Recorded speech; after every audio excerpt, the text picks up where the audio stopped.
Welcome, welcome. Hello, hello, and welcome back to Higher Perspectives with Michelle Lee. Give everyone a little bit of time to pop in here.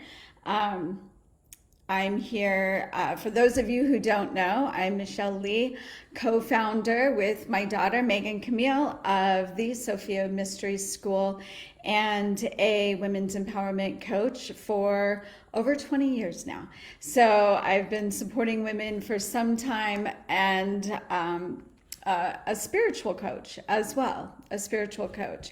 And I'm hopping in here for this week's Higher Perspectives with Michelle Lee, where we talk about what's going on in the world, in the matrix. If this is your first time tuning in, I'm not going to go in every time to what the matrix is and that kind of thing. Please refer back to my first video that I did a couple weeks ago, which you can access on our YouTube channel. And Tori will pop in the link to the YouTube channel in the comments.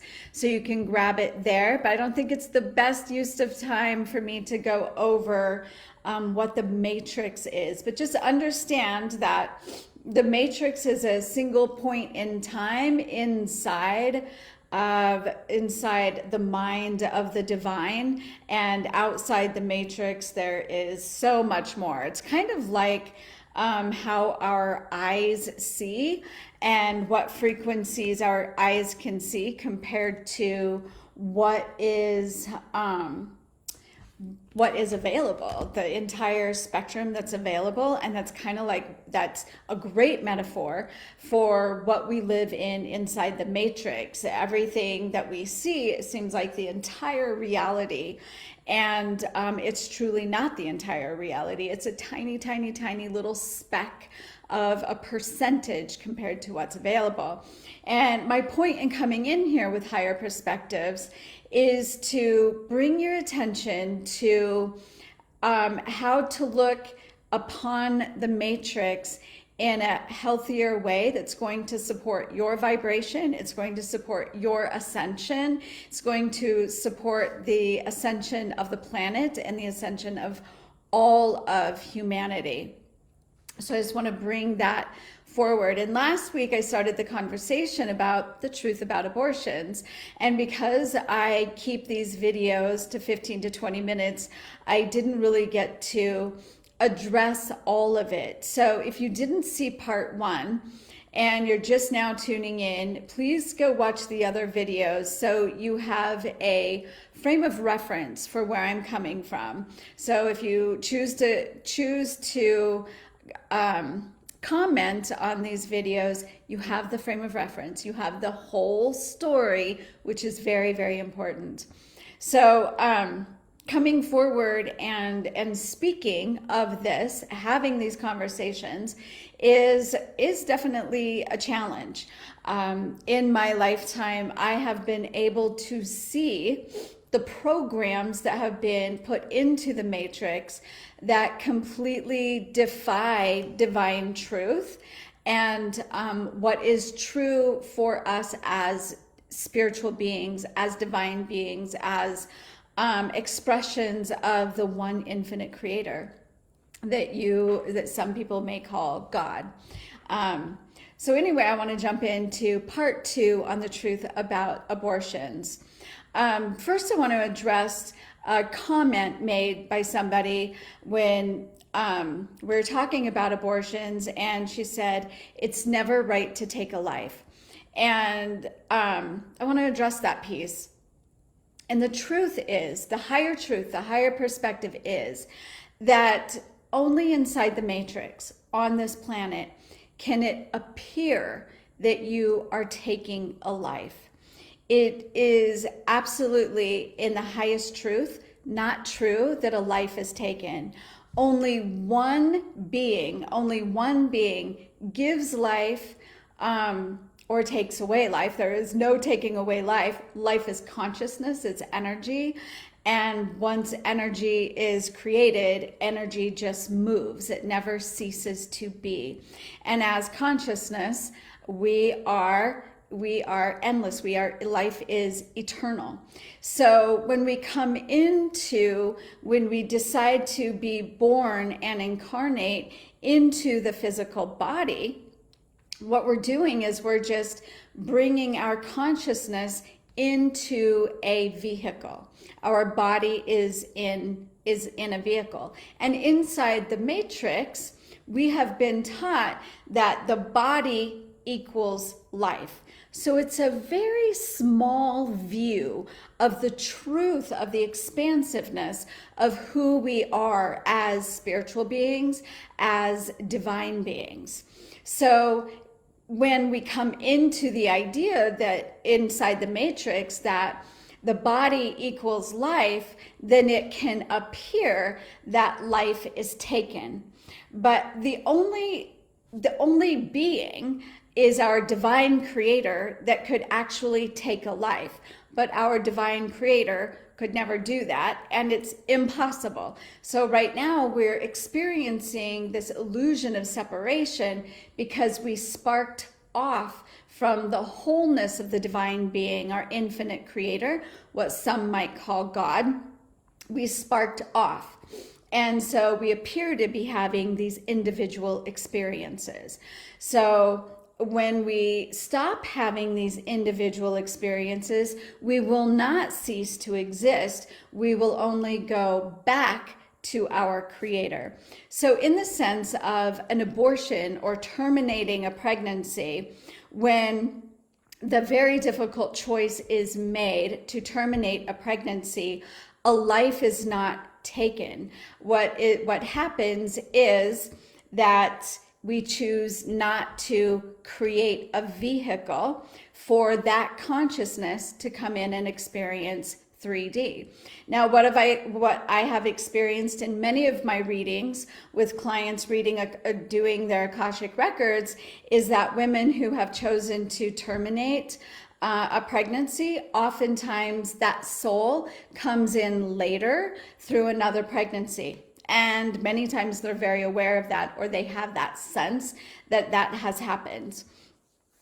Or the soul will find other parents that are also a resonant match for the life experience, for the 3D experience they want to have. They just go find other parents to provide that. So that's the higher perspective of it, right? And so when you come down into the 3D experience, it's very easy to be like, you can't see the forest for the trees. So it can appear that there's injustice. There is never injustice on the higher plane. So whatever you're experiencing in the 3D world, it's absolutely perfect.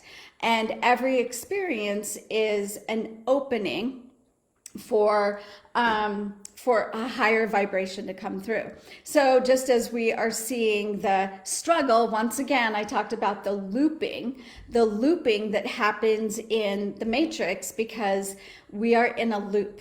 It is a loop that will continually play. I talk about as a hypnotherapist that the mind is doing one of two things at all times. It's either replaying the past or creating out of inspiration and creating.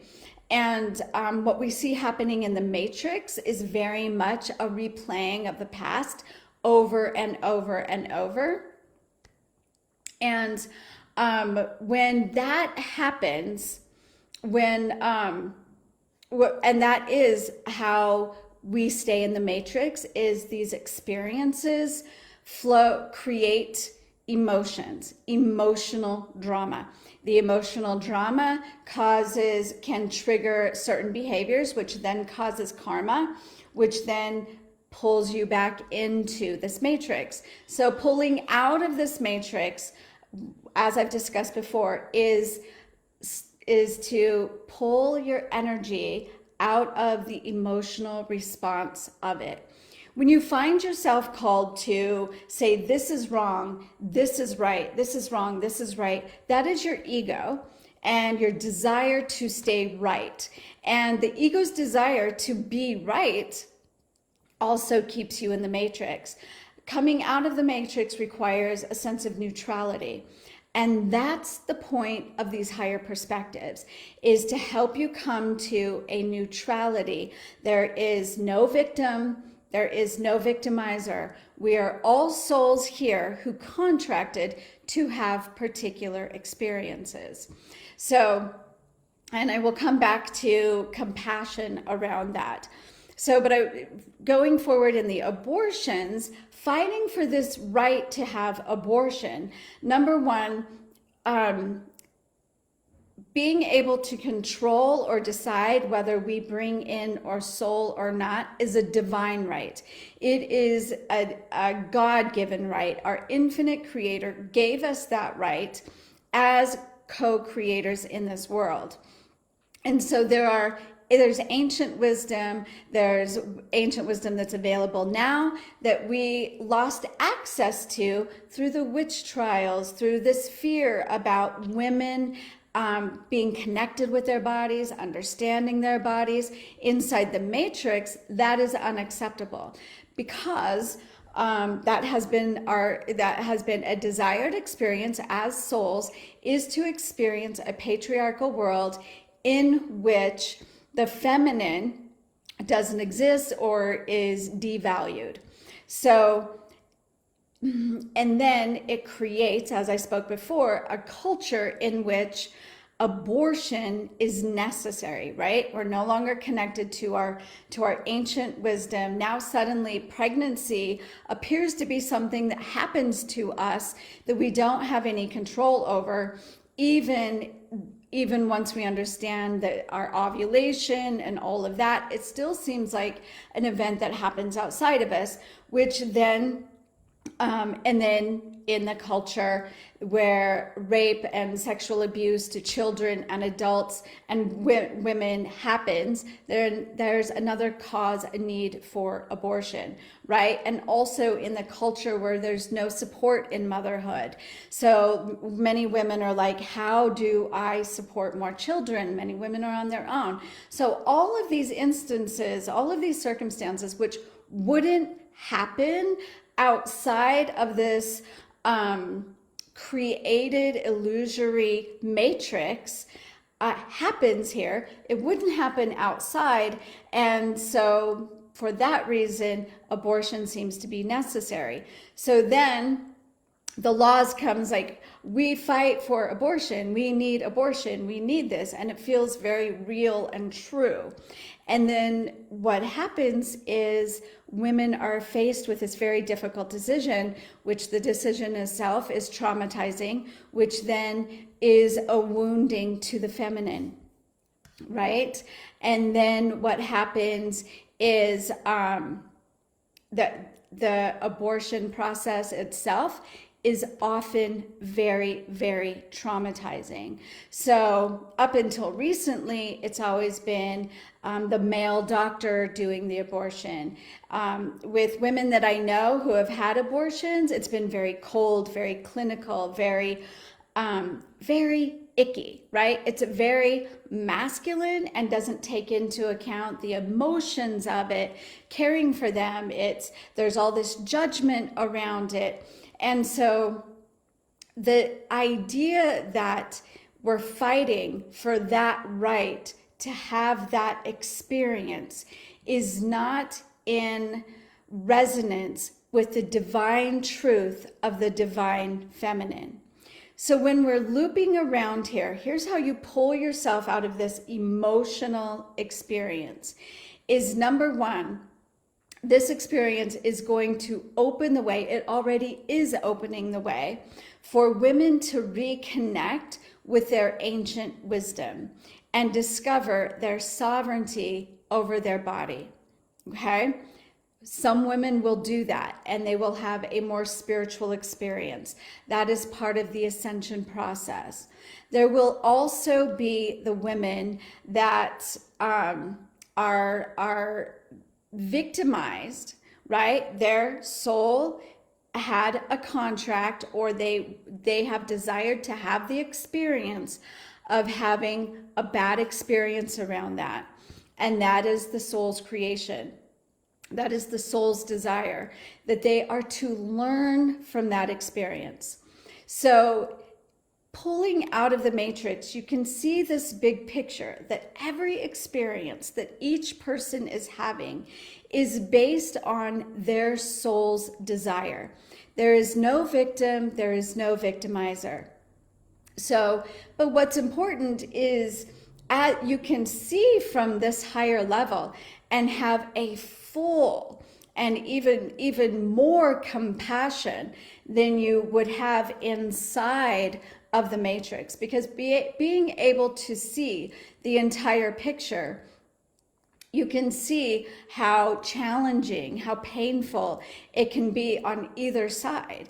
And this is for every experience. You know, we're having a lot of incredibly painful and traumatic experiences on this planet as we move through the ascension process.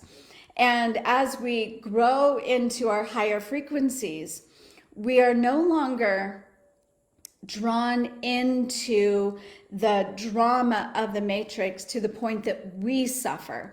If we go into suffering, we are not of service to those who are suffering. And we are also not of service if we say, well, your soul chose this. This was something you wanted. That is also not of service, and that is spiritual bypassing.